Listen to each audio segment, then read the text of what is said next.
La ville de Château-Thierry a vu sortir de terre il y a quelques mois un gymnase nautique au bord de la Marne. Nous avons voulu comprendre ce qui a amené son créateur à le concevoir ainsi. Quels éléments de son parcours ont pu influencer ses choix originaux?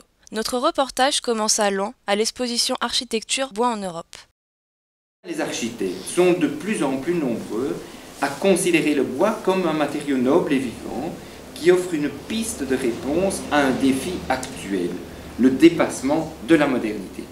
Bref, le bois revient en force, porté par le savant mélange de la nature et de la haute technologie de l'homme qui l'apprivoise. Alors vous êtes entouré ici de nombreux exemples de gros projets, de petits projets, des annexes, des maisons entières, des bâtiments publics, qui évoquent bien cette utilisation contemporaine et moderne du bois, associant vraiment une texture architecturale très design, avec des prouesses techniques qui sont assez élégantes. Bonjour.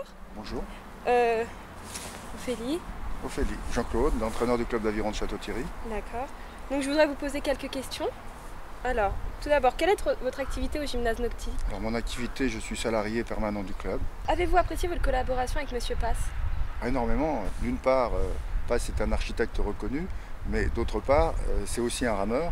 Et lors de l'élaboration du projet du gymnase nautique, on a travaillé en bonne collaboration, tant sur les problèmes techniques que dimensions, sur les problèmes d'installation de bateaux. Les bâtiments précédents ne pouvaient nous permettre d'accueillir qu'une vingtaine de bateaux. Alors que là, on a 63 bateaux de stockés dans ce gymnase nautique. Donc on a un effectif beaucoup plus important et ça nous permet d'avoir un accueil aussi plus important des adhérents. Donc on peut mettre à peu près 120 personnes sur l'eau d'un seul coup. Je vous remercie beaucoup. C'est moi qui vous remercie et puis à une autre fois pour la visite du bâtiment. Au revoir. Bonne journée.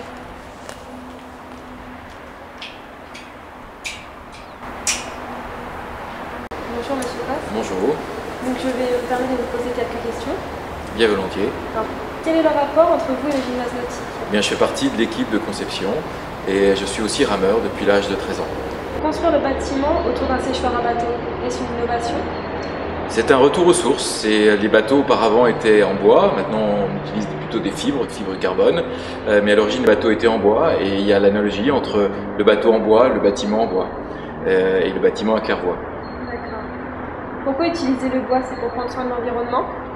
Ça fait partie de la démarche du développement durable en effet, mais c'est avant tout un retour encore une fois aux sources. Et les bâtiments auparavant où on stockait les bateaux étaient en bois. J'en veux pour preuve le bâtiment d'aviron d'Amiens par exemple, qui est à ossature et à structure bois.